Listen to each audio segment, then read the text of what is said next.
Hello. I'm very excited to tell you about a little book I got in the mail today. It's modern Russian fables, uh, and it's translated by Tamara Moreton and Alan Moreton. Uh, I would imagine most people here know who Alan Moreton is. He's a terrific booktuber. I'll leave a link to his channel. And I made a video about a passage from Jules Renard called The Hen, and Alan commented and said that it reminded him of Kriven Felix, who writes modern Russian fables. And Alan says, well, I also translated it with my wife, and it's available on Amazon, and here's the link to it. And everything about that is just right up my alley. Modern Russian fables by a writer that I've never heard of, and it came in today, and it's just such a treasure. It has all these fantastic illustrations in it. I don't know where the illustrations came from, but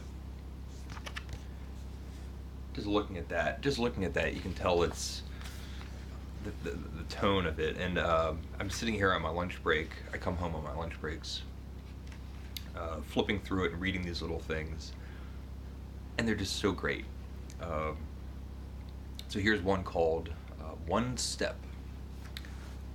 From the sublime to the ridiculous is but one step, Napoleon said, but nevertheless he didn't take that step. But Napoleon had followers. Isn't that great? Let's see. Dignity. The biggest hummingbird is little bigger than a bee, but still, it is a bird. The patch. The brand new patch is rather colorful, but it can't understand why it has to be hidden. After all, I am so outstanding on this old suit. Some of them are just like these little, like kind of mini blips. Looks like other ones are a couple pages long. And from the ones that I've read, it does remind me of Jules Renard. Also, some of the humor, it has that same kind of devilish humor, if you excuse the pun, as Ambrose Bierce. Fall. Feeling that her beauty is fading and wishing to prolong the summer somehow, the birch is painted in yellow colors, the most fashionable of the autumn season. And then all saw that her fall came. It's just every page. I'll read some of the table of contents just to give you an idea. So these are all titles of little modern fables. Guarding time, an unnecessary formality, a question of life, a candlestick, plaster, the weight, a seal, clay, snappy dressers. I'm kind of reading this along with you, I guess. Snappy dressers, flies, terrible women of fashion. They stop near each piece of the patterned web which attracts them, examine it, feel it, and ask the good-natured fat spider, how much does it cost for a millimeter? They pay dearly, usually too much. It's just great. So I'll show it again. And one of the reasons that I'm just so excited about this is the circumstances in which I would have come across this. I think to myself, you know, when I talk about books with people, people might recommend a book or something. The the odds of me meeting anybody who could recommend something this interesting and curious. I mean, this is one of those like unusual, strange little things that I just get such a big kick out of. And then to top it all off, to say like, oh yeah, and I translated it with my wife from the Russian. That's not my everyday experience. I'm just over the moon with how cool this is. So Alan, thank you. And then also to continue my praise of Alan Moreton, I just want to mention the Chunksters Reading Challenge, which is a charity event that Alan came up with. If for some reason you don't subscribe to his channel, you really should. He's knowledgeable, funny, creative. He's always coming up with interesting ideas, and this is one of them. So it's the Chunksters Reading Challenge, and the idea is that for the year 2020, every time you read a book that is 800 pages in length or longer, which from what I understand is the definition of a chunkster,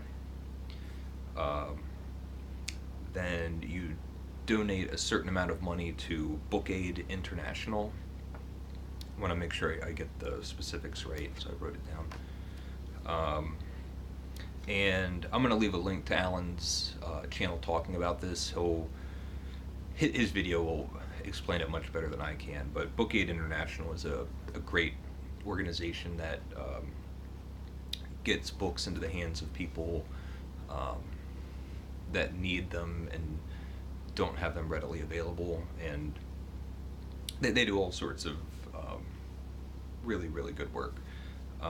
So the first book that I'm going to be reading for this is this thing, and it's Abel and Cain by Gregor von Risori.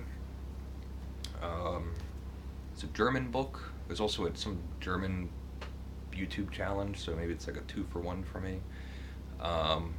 But let's see. Yeah, it's over 800 pages. I don't know anything about it, but it's a NYRB, so I feel pretty confident that I'll enjoy it. And I think as I read these, I'm gonna donate the price of the book. So I paid $25 for this thing, and when I finish it, I'll donate $25 to Book Aid International. So it's a fun way to maybe motivate someone to want to read a longer book. And there's such a joy in reading a long book. As soon as you love something that you're reading, you always want it to be longer than it is. If you love an 800-page book, you would wish that it was 1,600 pages. You just want it to keep going on and on. It took me a long time as a reader to realize that a long book isn't scary. It's just more great stuff that you get to read. Anyway, so this is kind of like a mix of things. I'm going to be reading the Modern Russian Fables, which is looks like it's just going to be such great fun. And then Abel and Cain, I probably will not start until probably either the end of the month or the very beginning of February, but this will be my first chunkster. And thank you, Alan. Thank you so much for translating this with your wife and letting me know about it. And thank you for all of the great videos that you make. And that's it.